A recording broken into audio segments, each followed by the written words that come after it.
নমস্কার, chemistry with Sayan YouTube চ্যানেলে সকলকে স্বাগত।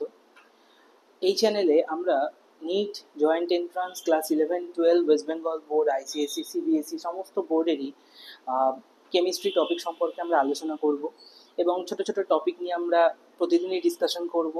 তো চ্যানেলে অবশ্যই সকলে সাবস্ক্রাইব করে রাখবেন চ্যানেলটাকে এবং লাইক করবেন যদি ভিডিওগুলো আপনাদের ভালো লাগে, এবং একটু সাবস্ক্রাইব অবশ্যই করে দেবেন আমার নতুন চ্যানেল। তো আজকে আমাদের একটা ছোট্ট টপিক নিয়ে আমরা আলোচনা করব, সেটা হচ্ছে ট্রানজিশন এলিমেন্টের কালার। ট্রানজিশন এলিমেন্টস, সমস্ত ট্রানজিশন এলিমেন্টস তারা কালার শো করতে পারে না, কিন্তু কিছু কিছু ট্রানজিশন এলিমেন্টস আছে যারা আদতেই ট্রানজিশন এলিমেন্ট, তারা কিছু কিছু ক্ষেত্রে যখন কমপ্লেক্স তৈরি করবে তখন তারা কালার শো করতে পারে। তো সেই কালার করার কারণগুলো সম্পর্কে আমরা আলোচনা করব আজকে। তো ছোট্ট একটু টপিক আজকে আমরা একটু ডিসকাস করে নিই। টপিকের নাম হচ্ছে কালার অফ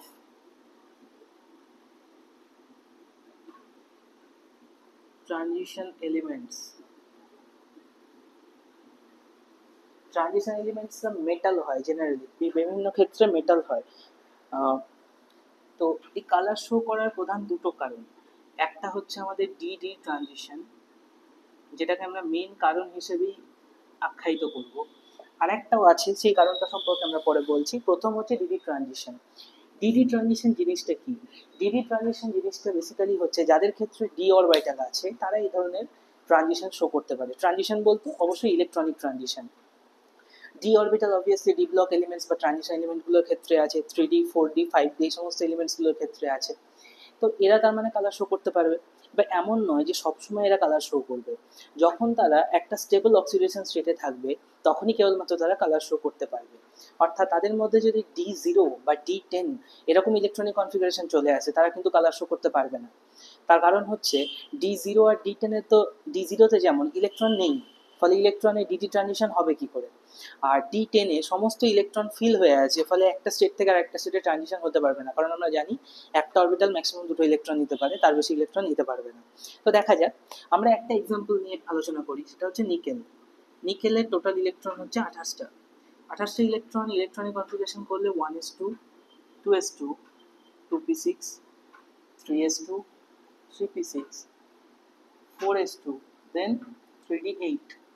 এটাকে যদি ঠিকভাবে লিখি তাহলে আগেরগুলো 3p6 পর্যন্ত সব ঠিকঠাক থাকবে, এটা হয়ে যাবে 3d8 4s2। নিকেলের একটা খুব ভালো অক্সিডেশন স্টেট হচ্ছে নিকেল 2+।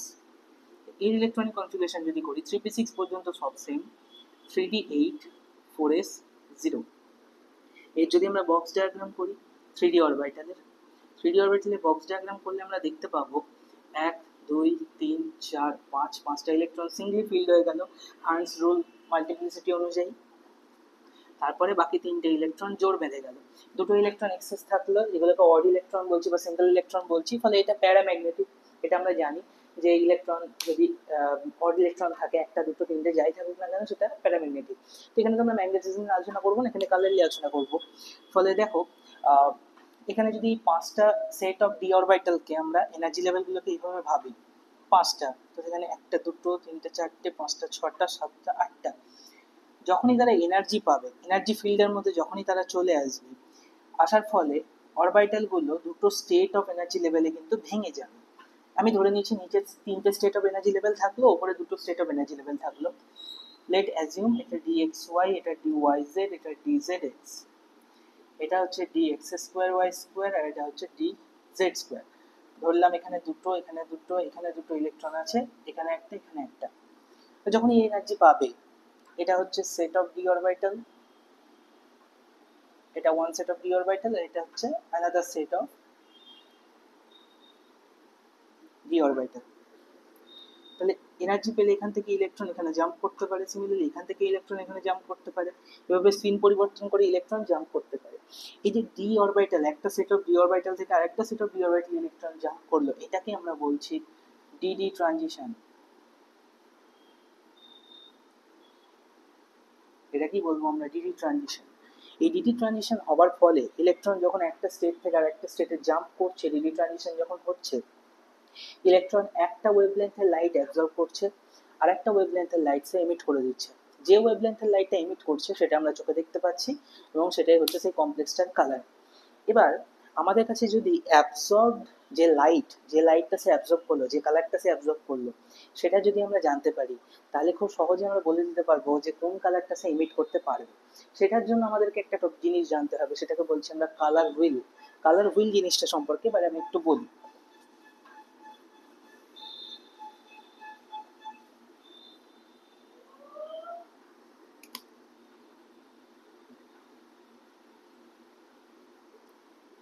এক, দুই, তিন। আমরা ছোটবেলায় ভিপ জিওর পড়েছিলাম। কালার হুইলটা অনেকটা ভিপ জিওরের মতো।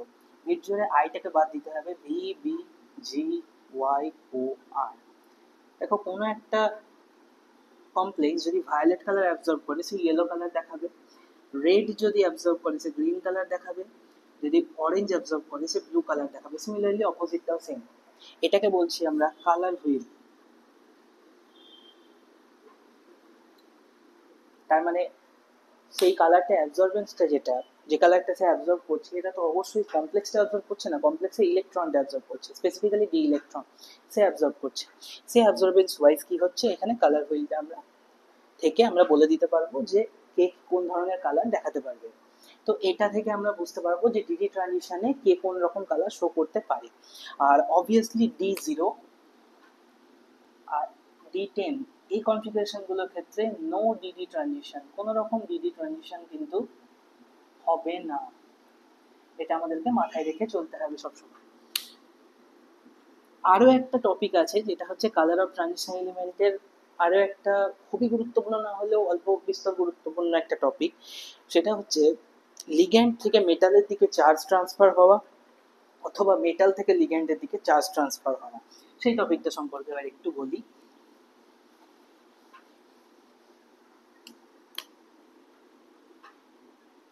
হতে পারে MLCT অর LMCT। প্রথমটার ফুল ফর্ম হচ্ছে metal to ligand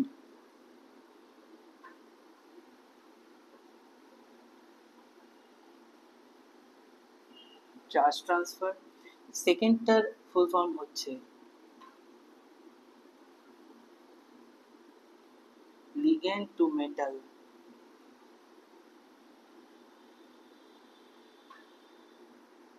charge transfer. তো প্রথমে বলি লিগ্যান্ড জিনিসটা কি। লিগ্যান্ড হচ্ছে কোনো একটা মেটাল, ধরো তার N+ স্টেটে আছে, একটা পিওর অক্সিডেশন স্টেটে আছে, তার সঙ্গে ঠিক যতগুলো গ্রুপ বা অ্যাটম ডাইরেক্টলি বন্ড করে অ্যাটাচ হয়ে থাকবে, সেগুলোকে বলবো আমরা লিগ্যান্ড। সে একটা হতে পারে, দুটো হতে পারে, তিনটে হতে পারে, চারটে, পাঁচটা, ছটা, এরকম হতে পারে। এখানে যেমন আমি ছটা আঁকলাম। তো এই স্ট্রাকচার ওয়াইজ এল গুলো হচ্ছে আমাদের লিগ্যান্ড আর এমটা হচ্ছে আমাদের মেটাল। এবার প্রশ্ন হচ্ছে ligand to metal charge transfer বা metal to ligand charge transfer জিনিসটা কি। অনেক সময় কি হয় যে লিগ্যান্ডের কাছে আমরা বন্ডটাকে নর্মালি আঁকি ML এরকম, লিগ্যান্ডের কাছে হয়তো ভ্যাকেন্ট ডি অরবিটাল আছে, কখনো কখনো দেখা যায় এরকম যে ভ্যাকেন্ট ডি অরবিটাল আছে লিগ্যান্ডের কাছে, আর মেটালের কাছে ডি অরবিটাল আছে যেখানে ইলেকট্রন আছে, প্রচুর ইলেকট্রন আছে, এক্সট্রা ইলেকট্রন আছে। তখন মেটাল কি করে, তার ইলেকট্রন কিছুটা ডোনেট করে লিগ্যান্ডকে, লিগ্যান্ডের ডি অরবিটাল, যাতে তার অক্টেট ফিল আপ হয় তার জন্য। আবার এমনও কিছু ক্ষেত্রে দেখা যায় যে মেটাল আর লিগ্যান্ডের বন্ড আছে, সেখানে লিগ্যান্ডের কাছে ডি অরবিটালে ইলেকট্রন আছে আর মেটালের কাছে ভ্যাকেন্ট ডি অরবিটাল আছে। তখন লিগ্যান্ড কি করবে, মেটালের দিকে ইলেকট্রনকে ঠেলে দেবে।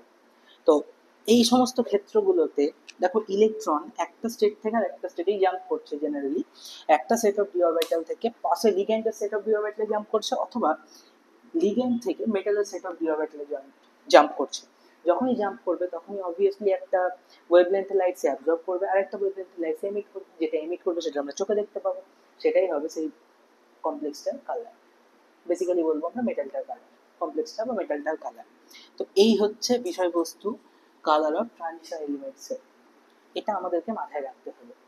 তো আজকের টপিক এই পর্যন্তই। যদি ভিডিওটা সকলের ভালো লেগে থাকে অবশ্যই একটু চ্যানেলটা সাবস্ক্রাইব করে দিও এবং লাইক, কমেন্ট, শেয়ার করতে ভুলো না। Thank you.